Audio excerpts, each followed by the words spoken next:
Salut à tous, bienvenue sur Auto Hebdo. Vous le voyez derrière moi, l'Alpine A424 est bien présente. C'est les 24 heures du Mans, ça débute donc, nous sommes mardi, la séance d'autographes. D'ailleurs, si on se retourne rapidement, on va pouvoir voir que les pilotes alpines et tous les pilotes des 24 heures du Mans sont en train actuellement de signer les autographes et de rencontrer le public. On a roulé pour la première fois dans la journée test de dimanche, 2 séances d'essai de 3 heures qui ont permis évidemment de commencer à dégrossir un petit peu les réglages, et notamment chez Alpine justement on a plutôt pas mal roulé, et je vous propose notamment d'écouter ce qu'a pu dire Vincent Voss, le patron de l'écurie WRT qui engage les BMW en hypercar et en LMGT3 à l'issue de cette journée test de dimanche.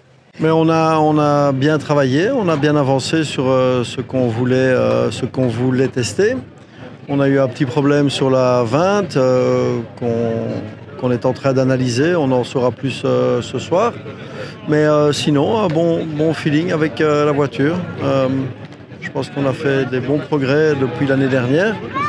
Et voilà, journée importante derrière nous dans la boîte.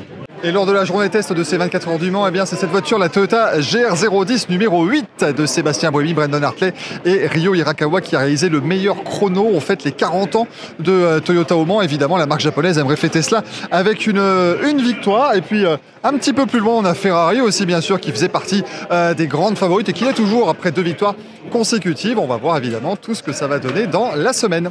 Et un changement toutefois à noter sur ces 24 heures du Mans depuis la journée test, c'est justement chez les Iron Dames, la Porsche 911 numéro 85, puisque Michel Gatting, qu'on voit d'ailleurs à l'arrière du garage, malheureusement s'est blessé lors d'un changement de pilote lors de la journée test. Elle s'est malheureusement cassé le pied, ce qui veut dire que c'est désormais Sarah Bovy qui va piloter aux côtés de Célia Martin et de Raël Fry. Début des hostilités ce mercredi avec la première séance d'essai. Je suis triste pour Michi. Je sais à quel point c'est la course pour elle la plus importante. Je sais à quel point elle s'est préparée pour être ici au top de sa forme.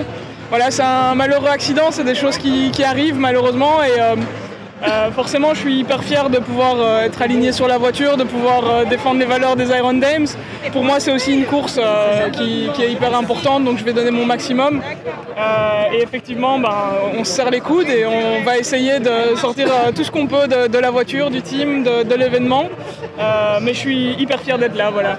Cadillac est également présent, bien évidemment au Mans. 4 voitures au programme pour la marque américaine. Les 2 Cadillac dorés, les fameuses Cadillac du Hertz Team Jota, qui sont les 2 voitures officielles également engagées en championnat du monde d'endurance. Et on retrouve également le Wayne Taylor Racing et l'écurie Action Express, les fameuses Cadillac bleues et rouges qui vont également être là. Ce sont les Cadillac habituellement engagés en IMSA.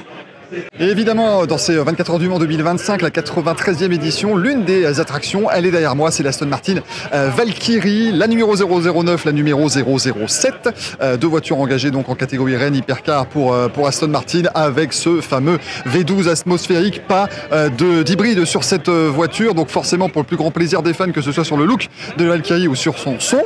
Et puis en piste, ça s'est quand même plutôt bien passé dimanche lors de la journée test. Pas trop de problèmes mécaniques rencontrés par cette voiture qui débute ici dans la Sarthe. Il y a eu une petite sortie pour un numéro 009, mais le matin, l'une des 2 Aston Martin a réussi à se mettre dans le top 10. Donc, pour l'instant, tout va bien pour les Verts.